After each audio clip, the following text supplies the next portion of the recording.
All right, Ali's gonna be a little late, but he will be here. So if you have questions, bear with me for right now. All right, so let's open the Revit environment. Open up that template.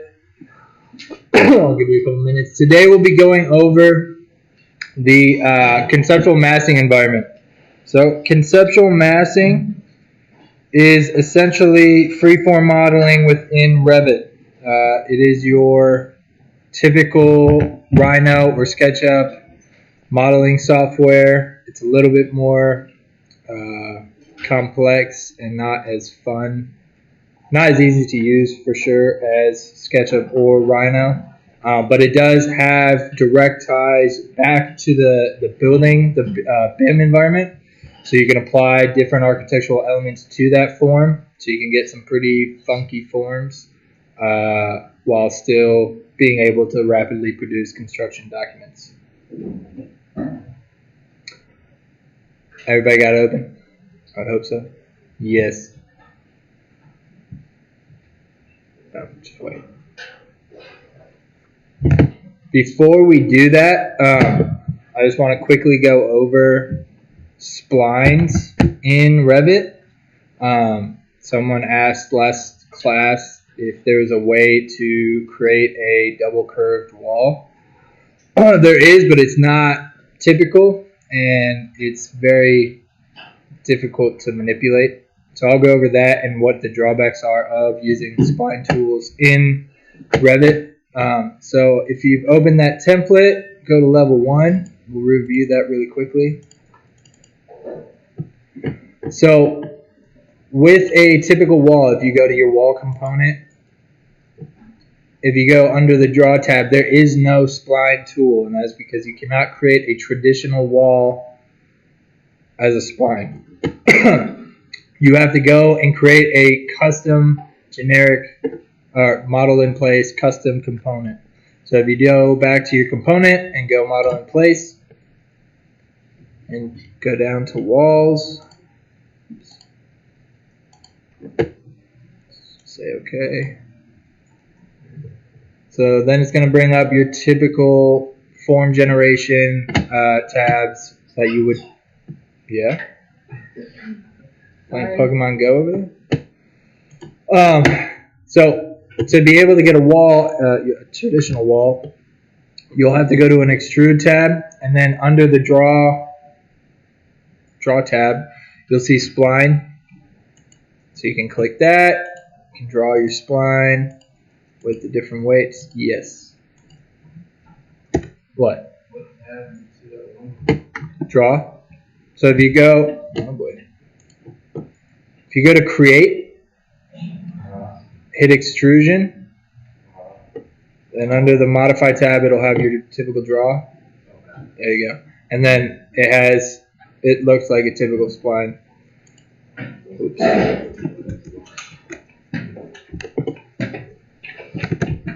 So then you have your spline, you have your weights, you are able to edit it, adjust it, all that good stuff. Now, the problem comes in when you offset it. So you want to give your wall a thickness. So you go to the offset tab, or the offset button. Let's just leave it at 1 foot. Make sure your copy is checked.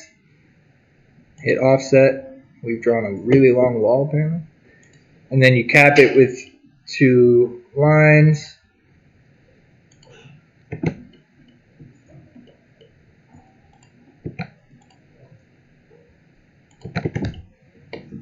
And then if you hit the check mark,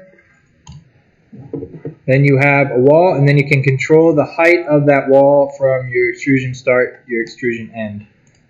So if we made this wall 20 feet tall, now you have a double curved 20 foot tall wall. You can associate a material to it, and you can use it as a form. Now the problem is that if you go back in and edit extrusion, you are able to manipulate the curve that you created, but you are not able to create or modify the curve that you offset.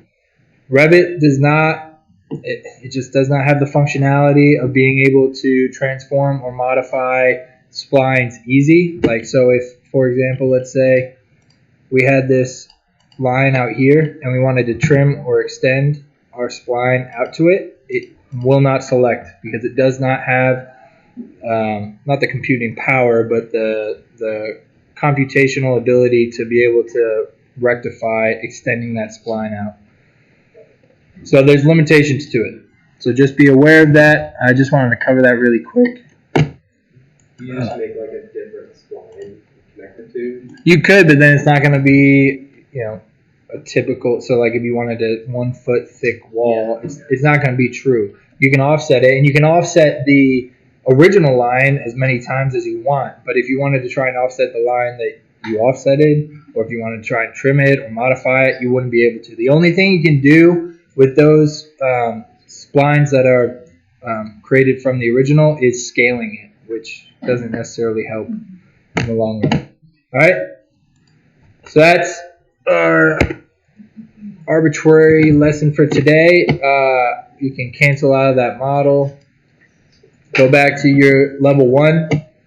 So we'll be going over now conceptual massing. So first we need to set up our Revit model for the model that we'll be creating. We'll be creating, or somewhat creating, the same geometry as the Ally Charlotte Center. So a 120 by 240 footprint, 420 feet tall. So let's go to our north elevation and just create a bunch more levels. So let's delete our roof level. Change level 2 to about 15 feet. Excuse me. Pull up my notes. And then we could copy and paste this level 26 times and get the same result, but there is an array tool that is very helpful in these situations. So up at the top under modify, there's 4 little squares. That is the array tool. So it asks for the object that you want to actually array. Click it, press enter. And then up at the top, under the green tab, it has modify levels. So it has several options. The number of objects that you want to have within the array, as well as move to second or move to last. So move to second, I'll do it really quick. Let's change this to 24. And then, oops. And then you can just click, and it's going to ask for the second item in the array. So the original is the first, the next one is the second. We'll just type in 15. And then that allows the remainder of the 24 levels to space out equally from that 15 feet. Yes. After you made level 2, you click the array tool and what else? Click the array tool. Okay. All right, and then click the level. Yeah. Press enter. Mm-hmm. All right, and then under the number, change it to 24. The number is right underneath that modify tab.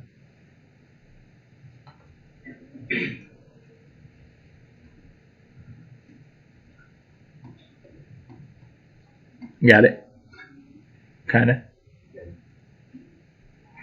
So Sort of, maybe. Put in Yes, no? a dimension in? Huh? All right, I'll go through this again. All right. Array. Click the level or object that you want to array. Press enter. All right. Then you can do it. You can either type in the number up here, or you have the chance to modify the number after you have arrayed it. So hit that number. Click a base point. So you can click level 1, or you can click out in space. Move it in the direction that you want it to be arrayed in, and then type in the distance that you want it to be arrayed. Hit enter. Then it will array 24 of those in that distance in the direction that you want it. Okay. I'll better hurry up. All right, and then like I said, you can modify the number of items that you want to array. So let's say it doesn't go as far as you want, or it has too many. Right here, it has a little dimension, and then 24. You can click that and adjust it, and it will adjust the array as such. All right. The other thing that you can do with it, the other way that you can array, is by, instead of clicking just the set distance that you want each item to be arrayed to, you can actually select the last. So say you have 400, you want to go 400 feet in the air, and you know you want to have 15 levels, but you don't want to calculate how many levels or how much distance between each level to equally space those. If that makes sense. So I'll just show. So if you select the last under move to, you click the guy and then put it to where you want the last item in that array to be. Then it will equally space 24 items within that 300 feet or whatever it is. Does that make sense? But for right now, since we know that we want our levels to be 15 feet tall, we'll just array it. 15 feet.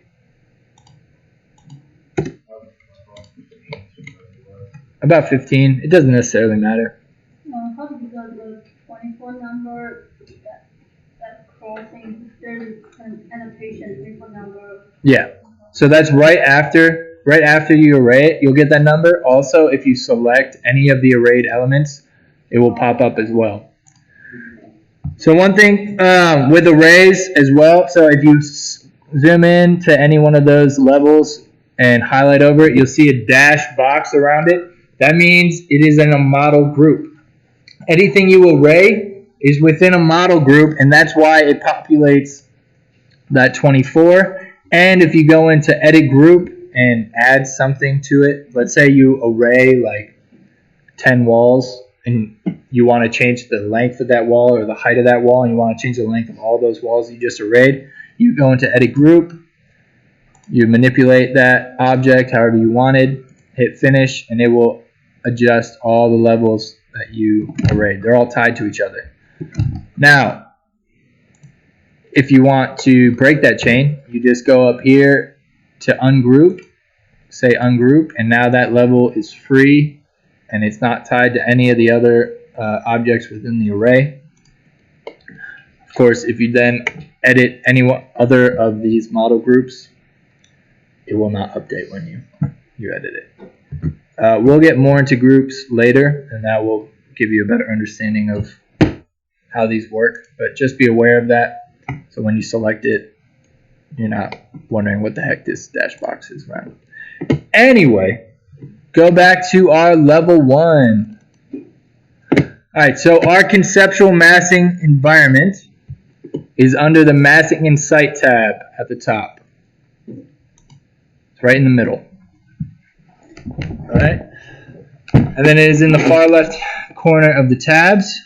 So you can either create a mass, conceptual mass, outside of your Revit project. So if you go to and you don't have to do this, I'm just showing you.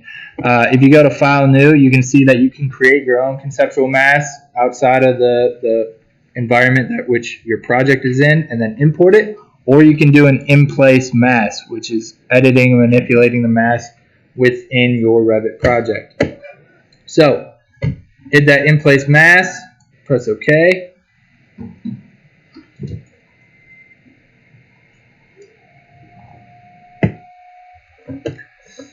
And then your main drawing tools underneath the Draw tab.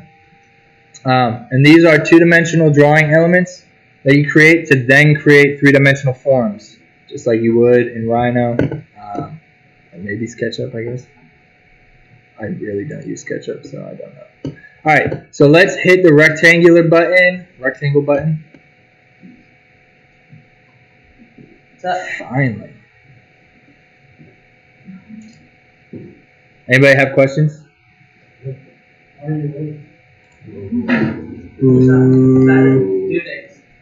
Due days. There isn't. Who do I need to talk to make sure you get here on time? My boss. Okay, I'll talk to him. Okay, so we've created a rectangle. We need it to be 120 feet by 240. So if you hover over the line, the whole thing is going to be selected. You need to tab through to get the individual line and click. Then it'll pop up with your dimension Change that to 120. Whoa, hey yo. And then do that with the other side. Change it to 240. We're creating the conceptual mass of Ally. All right.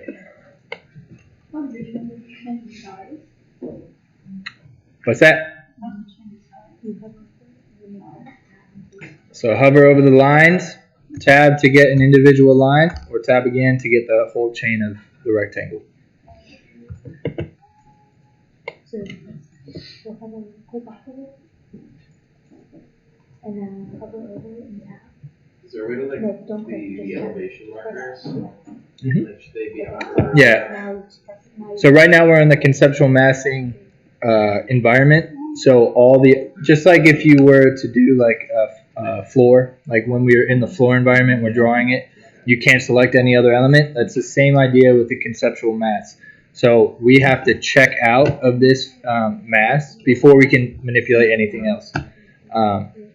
And you'll see in a second why that is, because you go into a drawing environment, so it's more like the conventional XYZ environment that you find in Rhino, whereas in the Revit environment, it's all gravity based, directional. Anyway, all right. So if everybody is caught up somewhat, I personally like to draw and manipulate conceptual masses in the 3D. So go to your default 3D view. Did you pick connect model or mass for the thing? Conceptual mass. In place mass.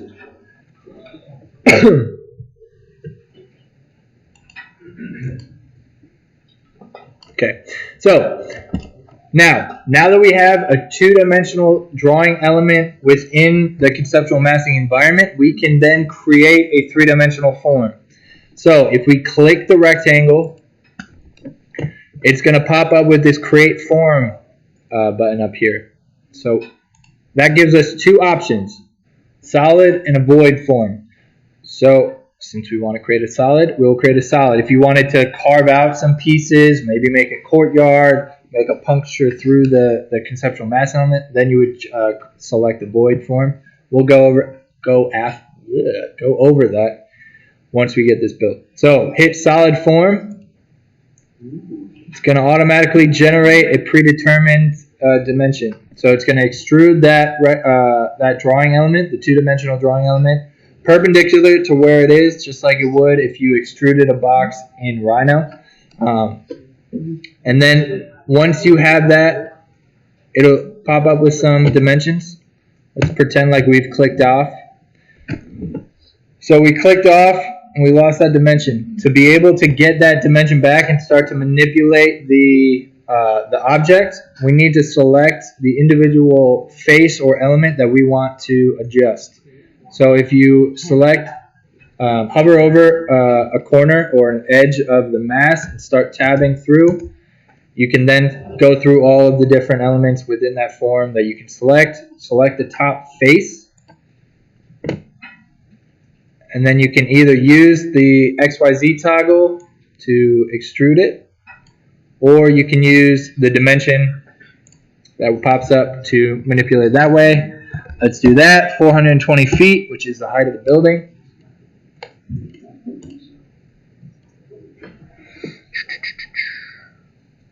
All right, so now we have our conceptual mass. I get it, it's pretty boring. We'll get into some manipulations and more custom forms later, but first I want to just show you guys exactly how the Revit environment ties back into the conceptual massing environment. So once you have your box at the correct height, hit finish mass. So now if you select over it, it is its own element. You do have a couple manipulations that you can select, these blue arrows, but you can't really be that intentional with them.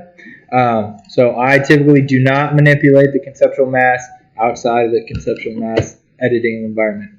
So first thing you can do, and let's go to our top view in 3D. Of course, you can't see the levels.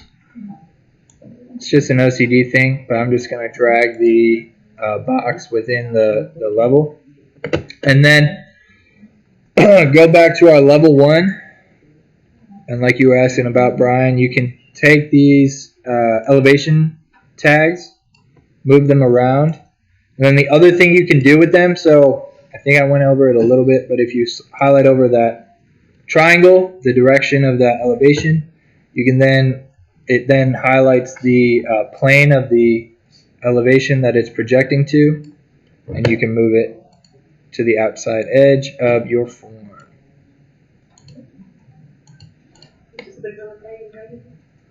Yep. Yeah. These you can just click on and drag. Now, these don't have any crops right now, so that's why they don't have any ends, and that's why you don't see the dashed boundary around it, because they are endless currently. That's pretty typical for your default preset elevations. Alright, so if we go back to 3D, so the first thing and the biggest thing that you can do, especially with a tower with Conceptual Mass, is if you click on it, you get a toggle for either editing in place or mass floors. Mass floors, if you click on it, you can go in and select all the floors that you want to create, essentially a plane through the Conceptual Mass. That will be a basis for a real floor. So if you go in, start with level 2 since we already have a plane for level 1, and then just hold shift, highlight all of the levels, and then hit the check. We'll then select all and check all of them. So to select multiples in a list, you select one, hold shift, select the last one, it will highlight all of them.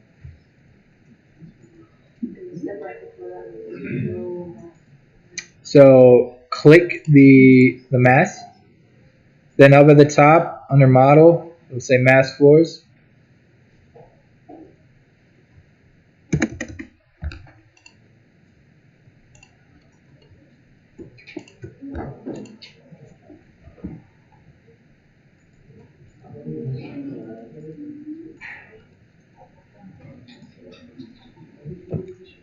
You got it?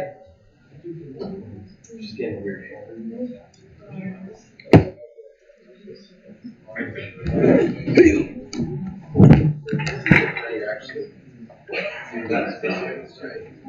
Well, it's just like why you would never lie to you.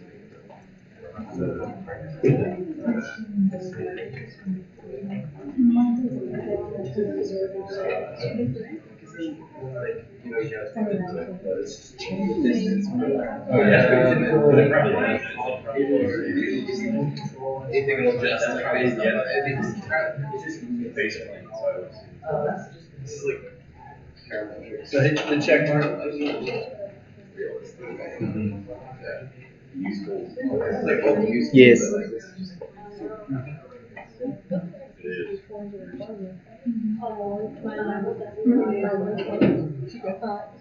Four 20 by 120 by 240. Okay. So yeah, We can edit that. You're like that work. So with these projects, no, it's a box. You should not be using the conceptual massing element for a box. We will get into why you use the conceptual massing element. You can do much more complex geometries, and then it translates to like slicing floors and creating walls, creating curtain wall systems, and you can do some really funky panel designs as well. Baby steps, Brian. Baby steps. All right. Wouldn't have done this for comp methods last semester for those towers. Nope. That's not scripting. I mean, contouring is pretty much this, though. All right. So we have our mass floors. Now, on their own, they don't really do anything. They're just planes that are cut through the mass at the appropriate level. But if you go back to the architecture tab under floor, if you go to the drop down, floor by face, then select the type of floor that you want. We'll just do generic 12-inch. And then you can either go and select all of them one by one, or you can select all by clicking and dragging. And once you have the appropriate floor selected, then you go to Create Floor up at the top. And it will create floors. Whoa. I know. Crazy. Alright, so floors are not the only architectural element that you can attribute to the conceptual mass. You can also do roofs, you can do walls, you can do curtain walls, and what is called curtain systems. So let's start off with roofs.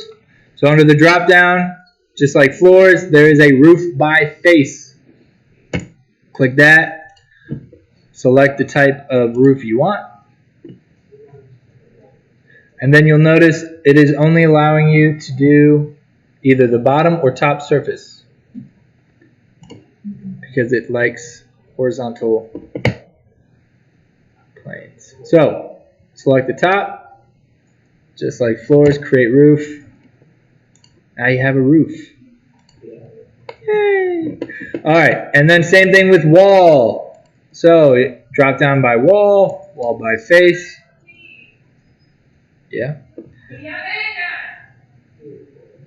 Select a wall. Oops. Oh. So this one you don't have to create wall. It'll just create the wall when you click on it. All right. So you see there's a nice wall there. All right. Same thing with a curtain wall. So go wall by face, then do a drop down to a curtain wall system.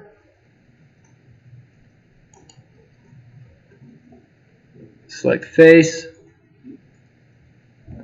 Creates a curtain wall on that face. So there's also a component called curtain system. Curtain system it asks specifically for a face. So you cannot create a curtain system without a conceptual mass or a generic model. So if we select that, it comes up with your default 5x10. That's fine for right now. Select a face, hit create system, and it will become evident in a moment why you want to use curtain system versus curtain wall once we start to manipulate the form of the mass.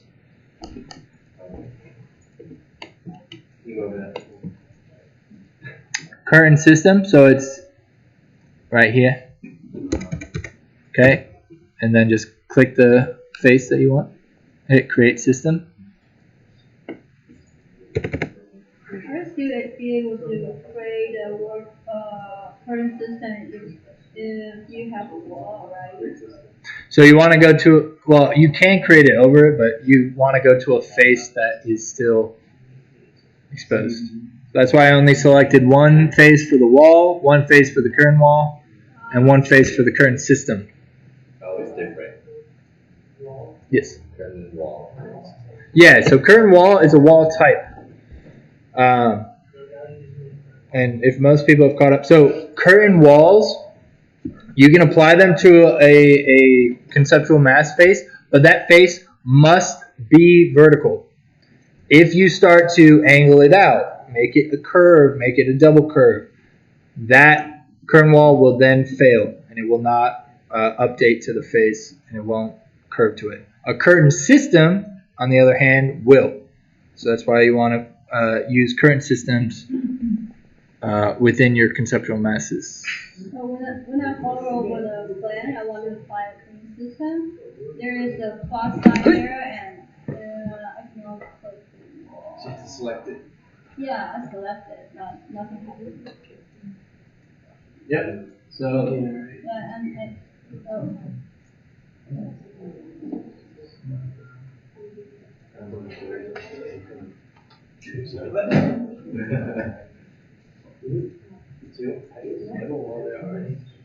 Yeah.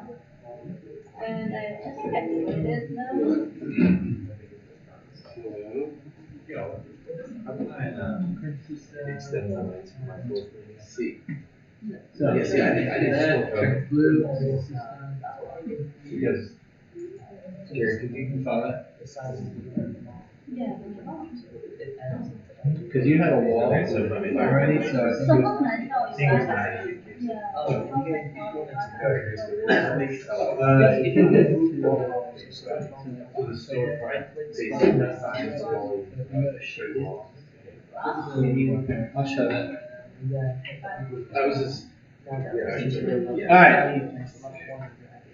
She pointed out a very good observation where it is very difficult to distinguish between what is wall and what is mass. So, at the bottom left-hand corner of the screen, right next to your scale, there's a checker box. That's your detail level. The box next to that, the three-dimensional axonometric of a box, click that. Then you can click through your shaded or realistic. It's different visibilities of the model.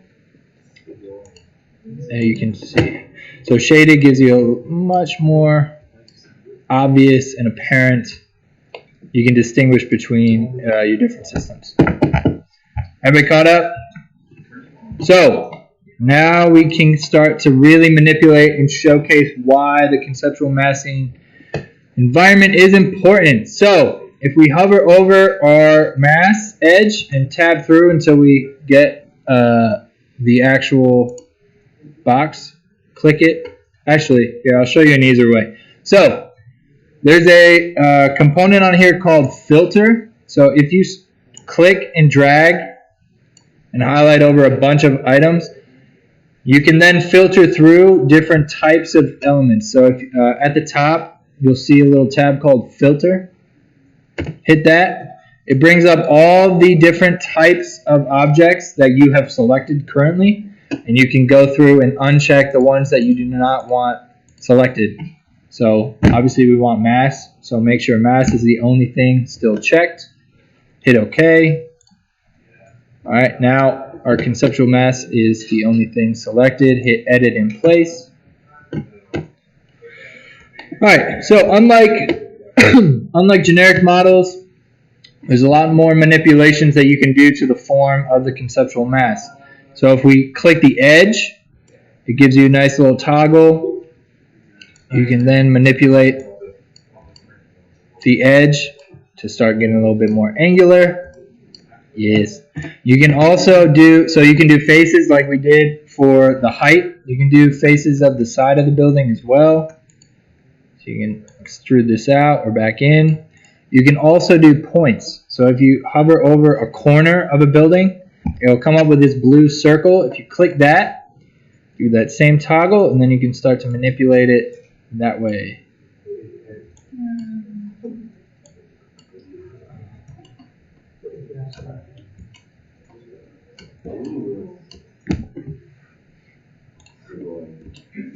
So it doesn't account for the cursor walls or the cursor rows, or because mine's just a dragging floor. So right now, all of the architectural elements, all the Revit elements that we just placed, they're going to stay where they are. You have to update those elements to the updated mass. So when we finish manipulating, so manipulate your mass as much as you want. Once you're done, hit finish mass. So right now, the only things that I've updated are the mass floors, and those are automatically tied to the mass and the levels, so they automatically populate. If you want to update the floors, you have to go in, select the floor. Up at the top, there's a model by face tab. It says update to face. If you check that, it will update to its mass floor. And then if you go in and you just if you right click on the floor, hit select all instances within the view. So that guy. You can update all of them to face. Same thing, I think, with the ceiling. If you can edit that. So you can do that with the roof. If you select the current system, update to face, you can update that. It may take a while.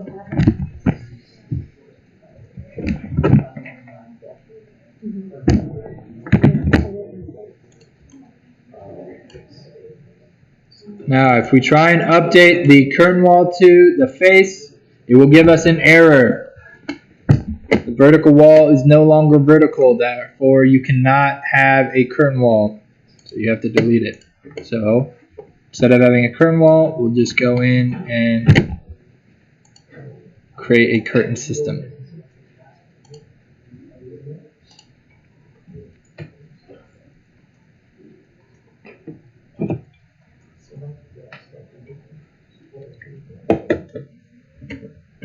Yeah. So it's the updates are based off of the original mass that was created. Right? Would it do the same if I deleted the old mass and created a new one? No. So it has to be the original. It has to be the same face. Yep. If you deleted that mass, all the links are then dead, and that wall is just a wall. Yeah. It may actually, depending on the complexity, it may delete. Not sure. But you always want to keep the conceptual mass set if you are creating from there until you're definite that you're set with that form. Keep that conceptual mass.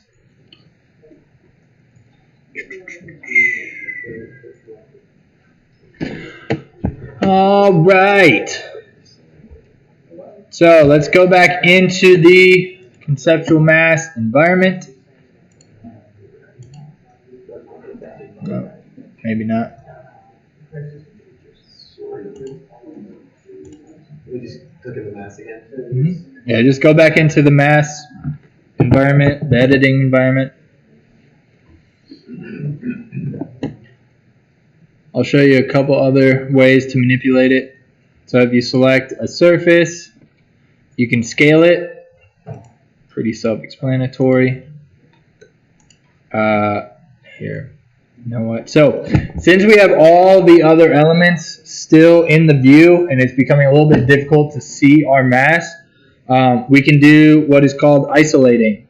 So if you tab through and select the full three-dimensional geometry, actually you can just click and drag over it. I forget.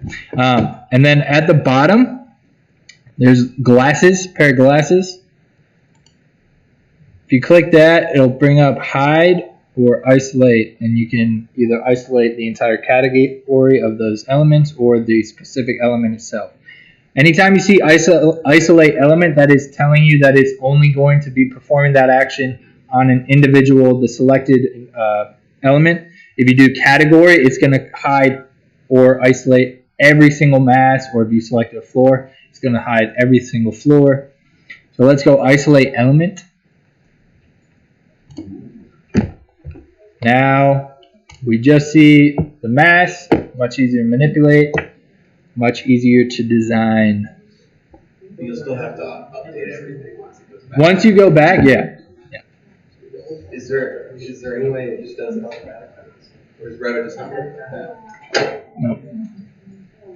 Because sometimes, especially if you have a lot of elements tied to that mass, it become very heavy, as well as just like that curtain wall system in place, the geometry becomes so complex, or it becomes impossible for the architectural element to update to that face, then it'll error out, and so it would bog down the system. So that's why Revit typically wants you to go element by element or type by type, instead of trying to do it all at once.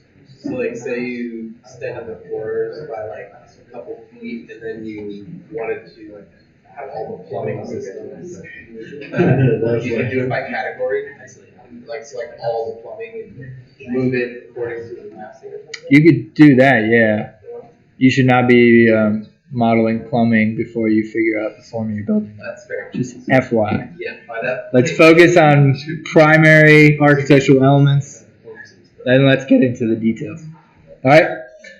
So now that we have our form, I just showed you how to scale. That's under the Modify tab. Oops. So we select that top face again. We can also rotate. You can also offset it if you want. Let's hit rotate. Twist this guy around. And then another thing you can do, like I showed before, under the create. So let's see. Let's create a hole in the center of this thing. Let's go level 1. How much time do we have? Okay, we have a good amount of time. So, let's say I wanted to create a hole in the center of this geometry. I could go back to our first level and just create a box and then lift that box up to the middle and cut the hole in it. But there's another way to perform. So when we created that initial box, it is using level 1 as its creation plane. You can also create planes within the environment to then draw on. It needs a plane to be able to know where to draw the lines. Just like in Rhino, you have your X, Y, Z planes that you typically draw in. Same idea. So, at the top left is a tool called Plane. If you click that, and if we just click and draw that plane in the center of our building, it will then create a plane in the center. Right now, that plane is not doing anything because it does not have a name. To be able to select it, to be able to then draw on, it needs a name. So we can just click this and say void plane. Hit enter.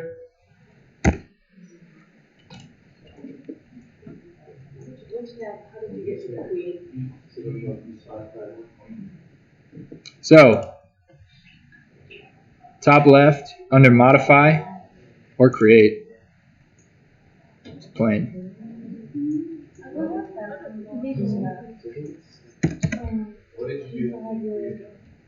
After I created the plane, I just clicked. That'll start the start of the plane, and then drag, and then it'll create the other side. It's just like drawing a line. Yeah. And then to change the name of it, you select the plane, select that dashed line. It'll come up with a create name here or whatever. Just click that, and it'll pop up with the window. Type in the name, and then click out. You have the word selected. What? I don't see plane. They don't have a plane. I'm thinking Are you using 20? Yeah. So don't have anything selected. But still. So you're not in the conceptual mass. That would be why. Make sure you're still in the conceptual massing environment. We're not done creating. Just assuming. Okay, so how do I go back to that? So you can either tab. Oh, you have to be in The environment is just a workspace, right? Yep. So when you hit the edit, like edit place, then it changes this whole layout here. That you're editing, training, whatever you want.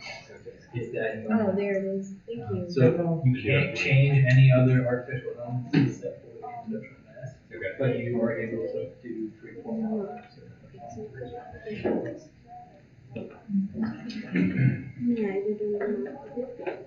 So was Williams the reason you were late? No, I just blamed it on. I was the reason I was late.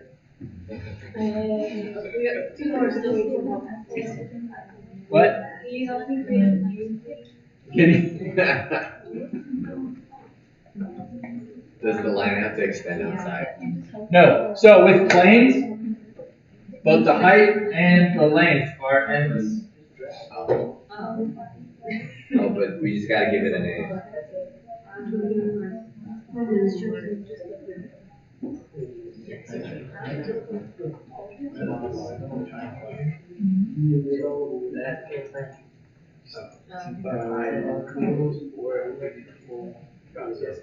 When I first started using Revit,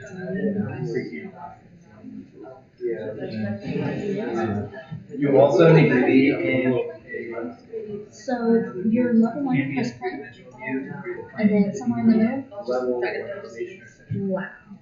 And then click to make. So yeah, so it is completely endless. So those you can draw the plane as long as or as far as you want it, just to be able to see it. But just know that they go off the ends, and it also has an endless height. It is a plane, so in the definition of the term, when it comes to computational modeling, it is endless. All right.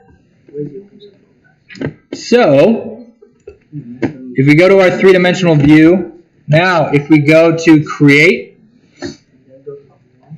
right now it's going to default, if we select that rectangle tool, it's going to ask for a placement plane. So if we drop down, it will give you all the different options of different planes that you can draw on. So for shits and giggles, let's hit level 4.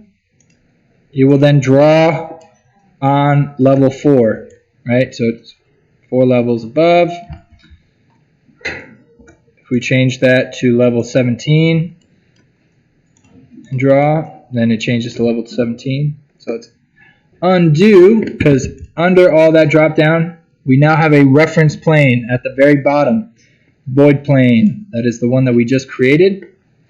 Now we can select, can go into a true view under our 3D box, draw a rectangle. That rectangle is now on that plane. Everybody caught up? No. Why do I even ask? Anybody need help? Where you guys lost? The beginning. Like just open or? All right, so I'll go back.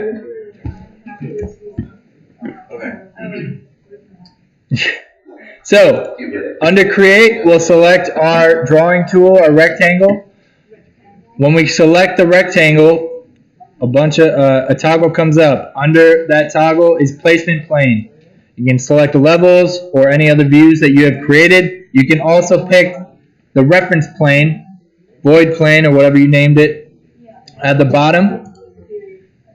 It will then highlight that plane, draw a box. That box is now associated with that plane. If you move the box, it will move along that plane wherever you locate it. Does that make sense to the majority of you? What? That's not good. Make sure that you change the name. That doesn't matter. You can use that. So that how you draw it all.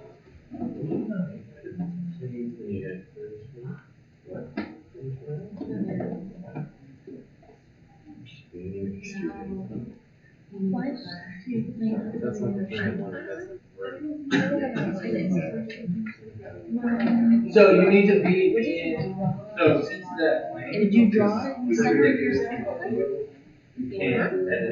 So when you drew the line for the plane, did you draw it down the middle of your building in level 1?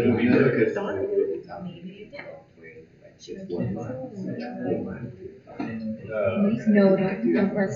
See it now? Because we're working on the entire thing itself. So go, press escape. And then go back to your level 1 thing.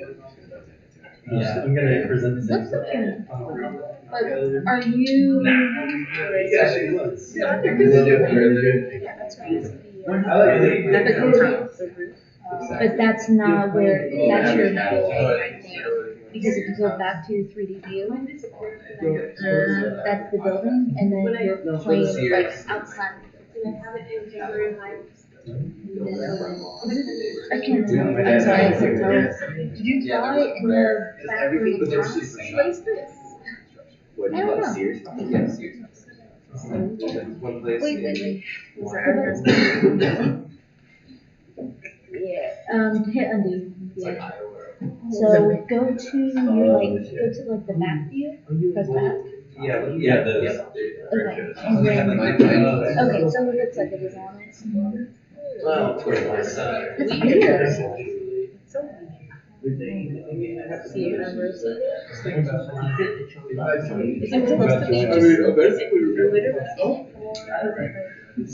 now, it was like mine is right in the center. So maybe I should redraw. Yeah. But see, I don't know where your plane is. That's the confusing part. Get the plane. Just let it in here. Revit in general.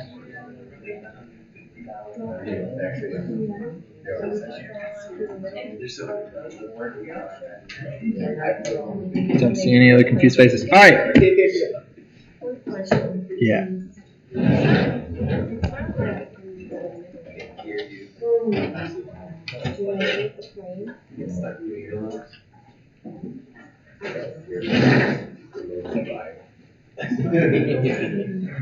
It's weird you have to. So you need to draw on it. So what do you call your question? What do you click on it? Colors.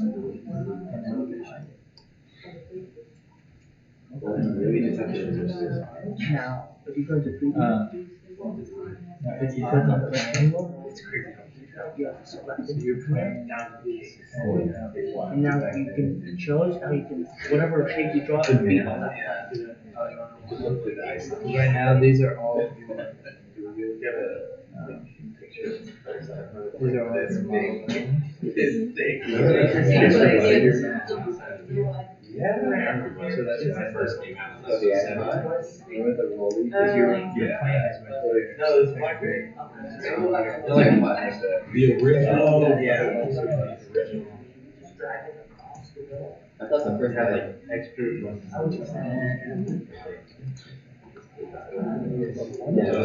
I mean. Yeah. Oh, yeah. Remember this is first gen? I had this. I had the second gen. Just to see. So we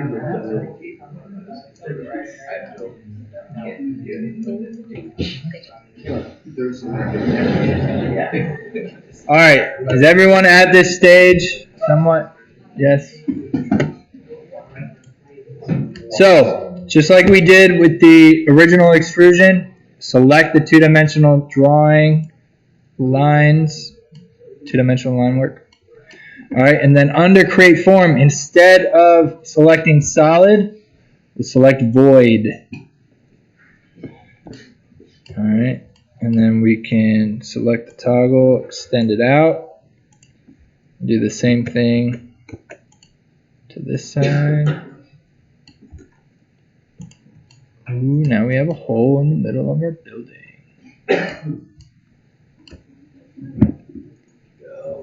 Uh-oh.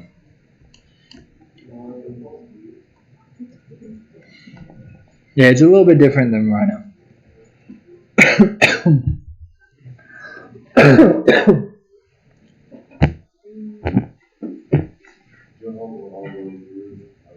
Mm-hmm. How do you get all the way through? Select the side. Pull it out. Yeah. Yeah. So, The green. That's it? That's it. that's it. Damn. The automatic bullying this stuff. So next Yeah. time when I'm late, you're gonna take the spot. Me? Oh man. I already missed a week.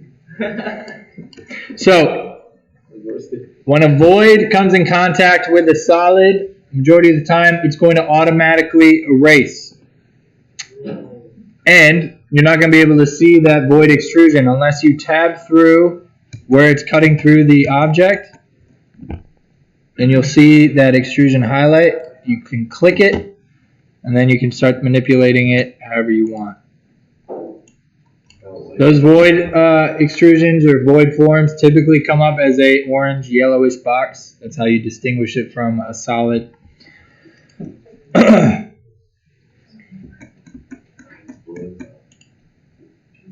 Yeah. Made it into a solid instead of.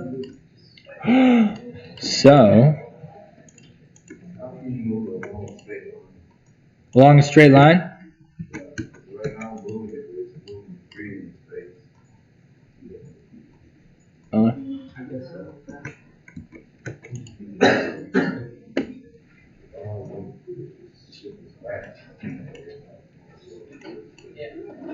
So if you have created it as a solid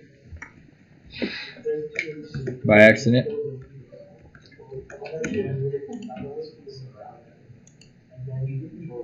all right. So let's say we accidentally made it a solid. Two things you can do. One, you can select the entire object, and under the Properties tab, at the very bottom, there's a solid void. You can click that, change it to a void. Whoa. Also, you can go up to the middle of the Modify tab. There's a toggle called Cut. And it is going to ask for the primary object and then the cutting object. It will cut through. Oh, I guess then it won't hide the other one. Never mind. Although that is an option if you want to cut away certain elements. So once again, highlight the solid form. You can change it to void. There you go.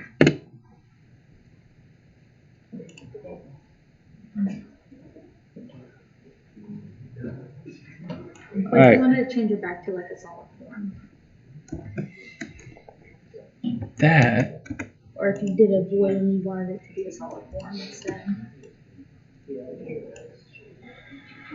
Let's see. It's a great question. I don't know why it's not giving me the option.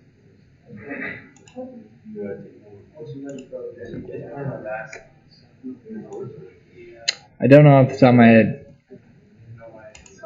Guess you can't change void to solid. Just At least. curiosity since we're waiting. Yes. I will try and figure that out, see if there's a workaround. Anyway, so when you cut stuff out of your form, it then updates the mass floors, and then since we have isolated the massing element, we have to go in and then reset the hide isolate to then show all the other building elements that we have. So select that, those sunglasses, and then hit reset, temporary hide, or isolate. Populate all those building elements. Then we need to update those back to the face.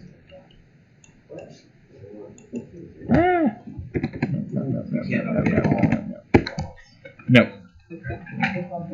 I don't think so. You can try. Or you can group it like I did and bog up your machine.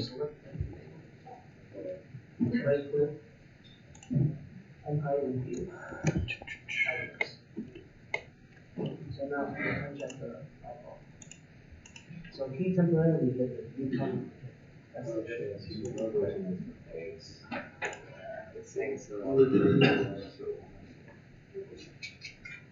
What is?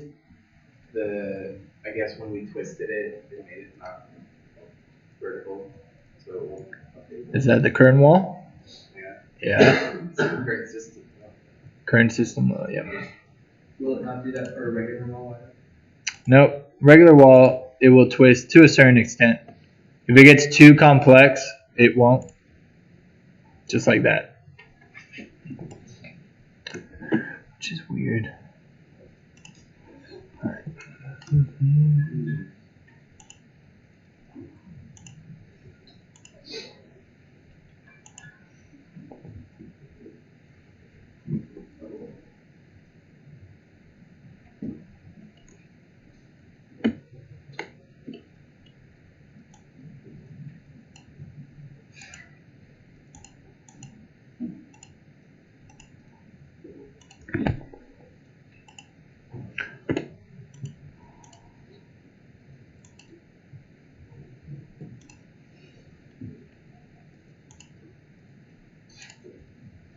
Yeah.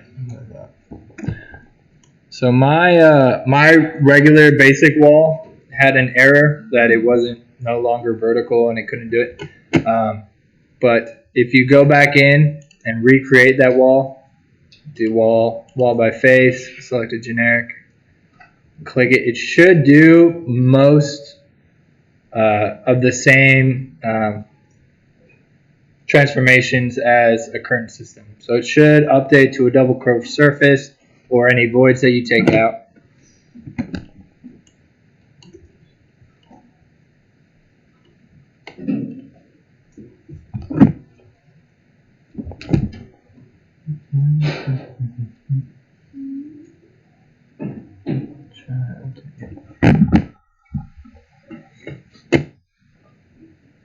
Everybody up to speed?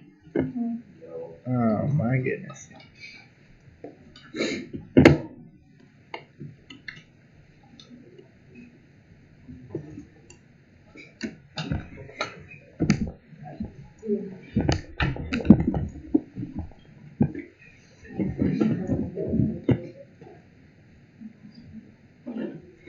You gotta be careful with the current systems. They can get very complex if you have a really tight unit or really tight grid system. To alleviate that a little bit, if you select it, select the type and go to edit. And then you duplicate it, make it large grid size or something like that, and then change the distances. Or, which I don't think we've done this before, under the grid, the two grids, you can either do fixed distance, maximum spacing, minimum, or fixed number. So if you do fixed number,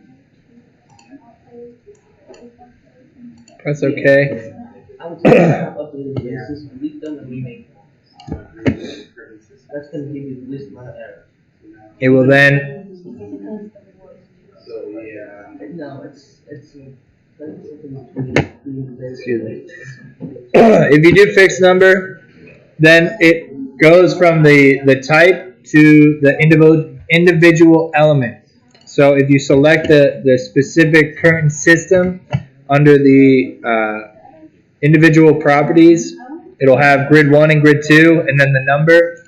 If you change that, it will then update the different grid spacing for that specific wall.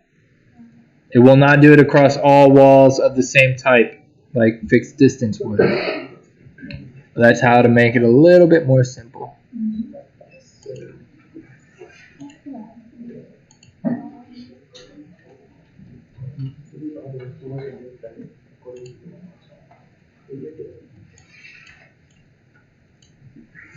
And one thing I want to show as well, so under current system, just like in a current wall, you can select a current panel to infill. You can select different mullion types.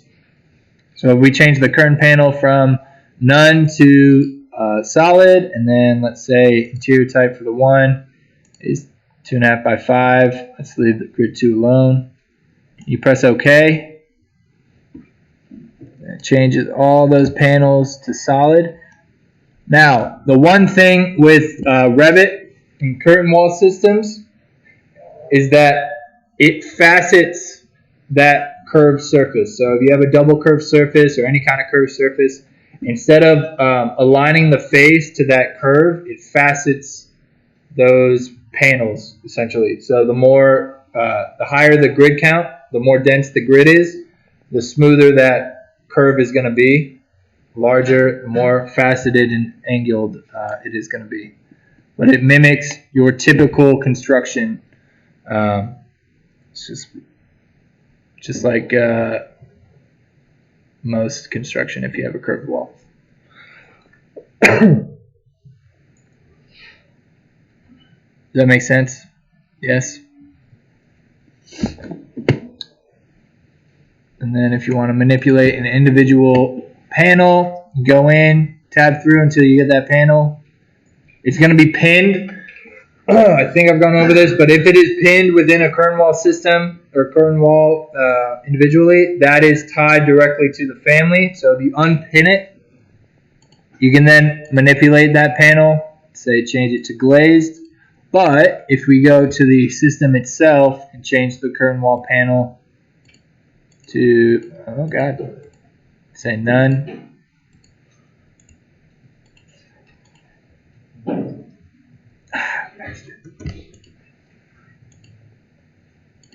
Just kidding, that did not do what I wanted it to.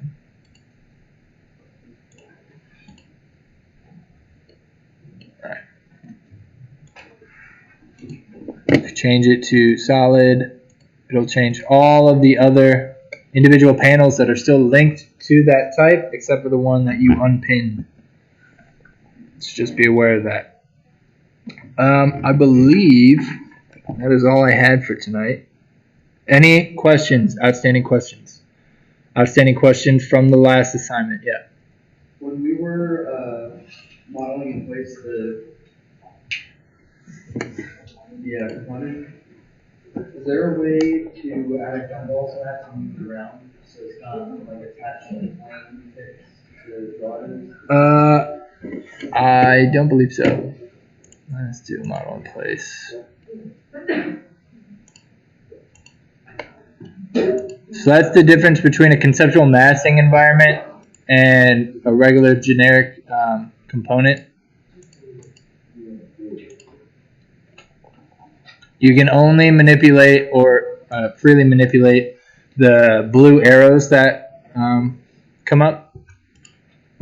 You can't do edges, you can't do corners, and the gumball does not come up. The only thing that comes up is the arrow keys, and that's because it's tied more to the Revit environment, which is a little bit more prescriptive. So it relies on your typical creation tools, your extrusion, blend, revolve, sweep, and those have very specific ways of modeling and rules associated with them. So you can't freely break them like you can in the conceptual massing environment. That's the difference between the two. Yeah. Any other questions? Oh, there's one other thing I wanted to show you really quick. So if we go in and select, we filter the mass and do edit in place. That's fine. I don't know why it's grouped.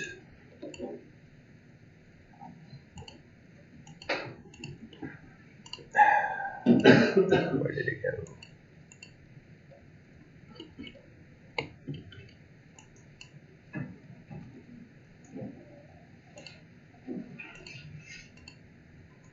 I don't know why that's doing that. Anyway. So, one other thing that you can do to manipulate the form within the conceptual mass, at least that we'll cover today, is up at the top. If you select a face of the conceptual mass, you can add an edge, which is a vertical profile, or you can add profile, which is horizontal. So if you click add edge and then hover over the face, it will draw a section line along the vertical edge. If you click that,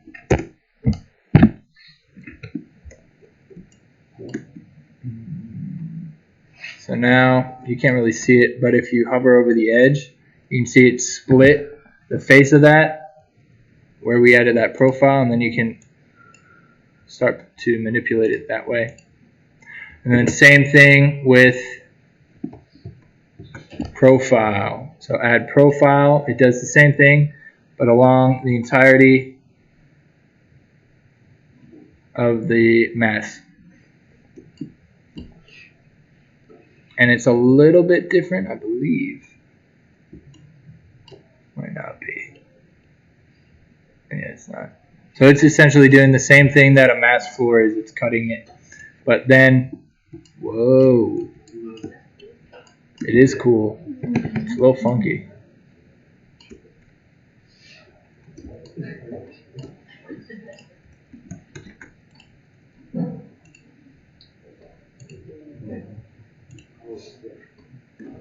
There we go. I must have had to resolve some internal issues with that profile, which is weird. Made a more complex form. Anyway, You can add profiles, you can add edges. That just adds to the control points on the mass that you can edit. Does that make sense? Yeah. Cool. Your assignment. Any other questions before I get into it? Okay. Your assignment is, it's called Big. No, that is Bjarkingels. So, you can choose between two Bjarkingels projects, the Court Scraper or Via 57 West. It's the one in New York. Here, I'll pull up a picture of it. There are images and drawings underneath the Files tab. Here, I'll just open that. Underneath the Files tab, it either has Via 57 or the Kistefos Museum. I have no idea if I'm pronouncing that right, so apologize if I'm not.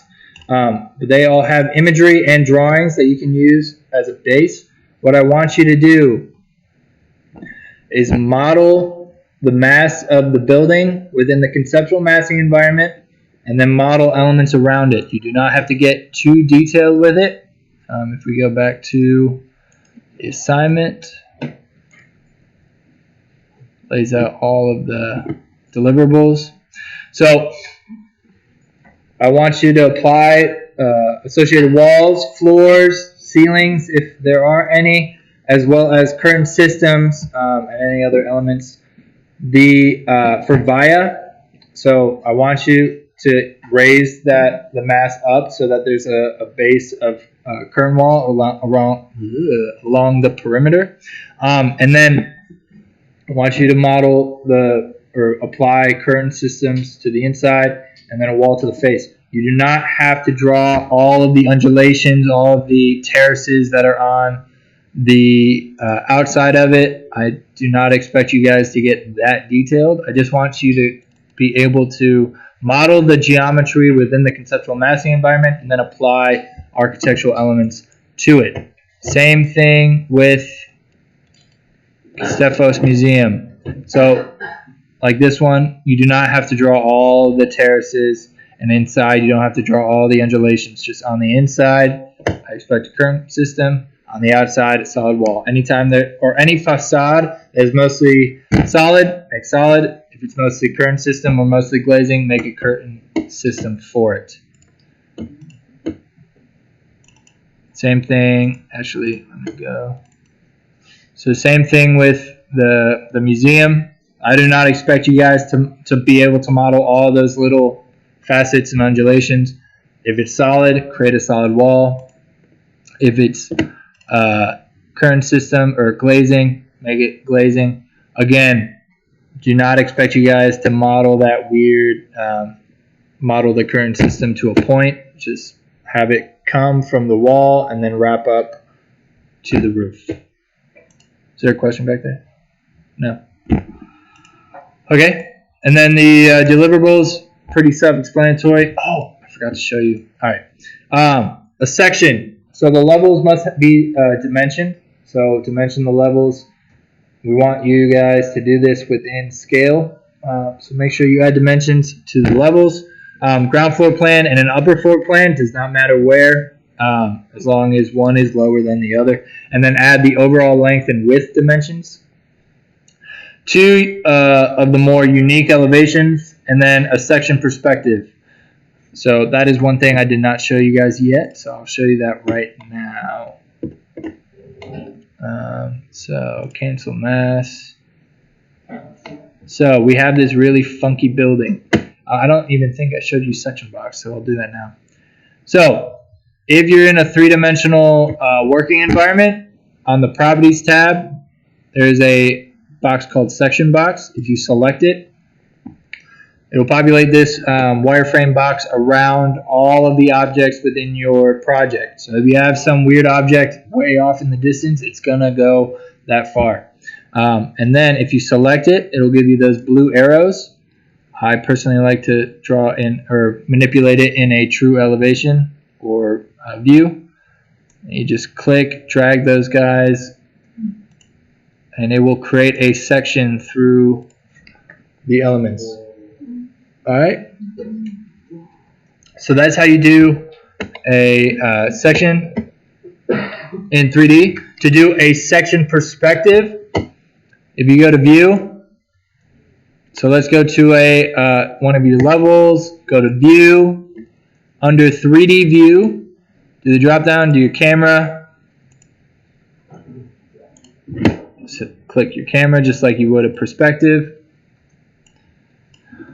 and then underneath the properties tab in your newly created perspective, there's also a section box check mark. So if you click that, it will create the section box around it. Now, you can either manipulate that section box in the perspective. Unfortunately, it's a little bit more difficult to be able to identify, be able to really give a good idea of where it's cutting through. So if you go back to a level or another view, if you toggle under your project browser to that 3D view and right click, a couple selections down, it'll either say show camera or show section box. If you do show camera, it'll show you the camera. You can adjust where it is, how far it is, etc. If you hit show section box, it will show the section box, and then you can more accurately cut through your building or whatever thing you want, and then it creates a pretty cool section perspective. It's really nice for showing different elements, details of the building, and then I typically, since I don't want a wireframe box in my perspective, I just hide the section box. Just be aware it's in the hidden view. Questions? So I also want a section perspective in PDF form. Someone pointed out that they were having difficulty with the Adobe PDF printer. That is common within Revit. I don't know why, but we actually don't ever use it at Little. So if you have another PDF creator, use that. Microsoft Print to PDF. If you have a Windows computer, should be defaulted. That should work as well. All right, I think I have covered everything. Once you hide the section Yes. box, how do you do that? Good question. So if you right click and hide anything within Revit, at the bottom there's a little light bulb, reveal hidden elements. If you click that, everything that is hidden within that view shows up red, and then you just have to click that element and either right click and unhide, or it should have an unhide element up at the top tab. Another thing. So I think in Revit 2020, it's changed. In earlier versions of Revit, if you created a mass, actually, that's what it is. So when you close out of this file, and then you open back up, it defaults for some reason to uncheck mass within your visibility graphics. So if you open up this file and you cannot find your mass, and you can't find it in the hidden view, it is because it is turned off in the visibility graphics. So to be able to find it again, go to any view that you want to see it in, go to the visibility graphics of that view, which is in your view properties, and then scroll down to mass. So when you open it up, this guy is going to be unchecked. Just make sure it's checked. If this is unchecked, and you press OK, that's fine. When you go to reveal hidden elements, because it is turned off in the visibility graphics, it will not show up in your hidden view.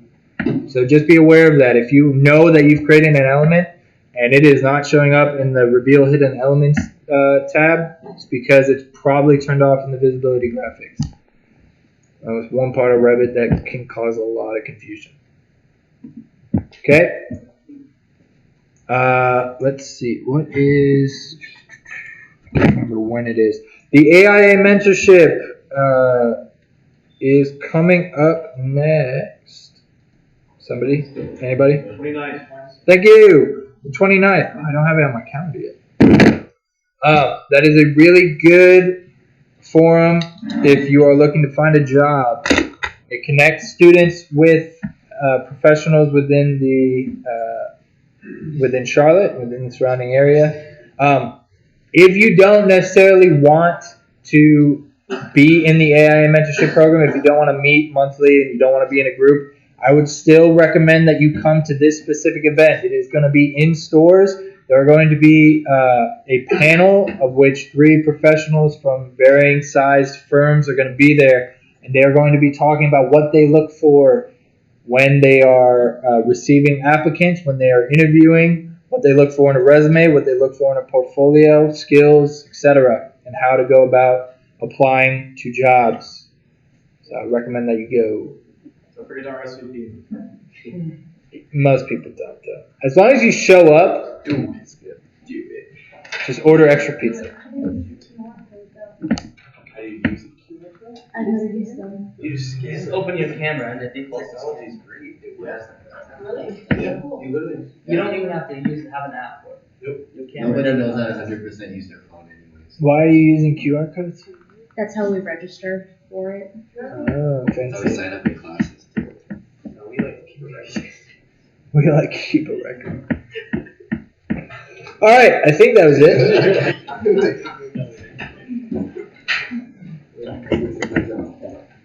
All 3 are listed.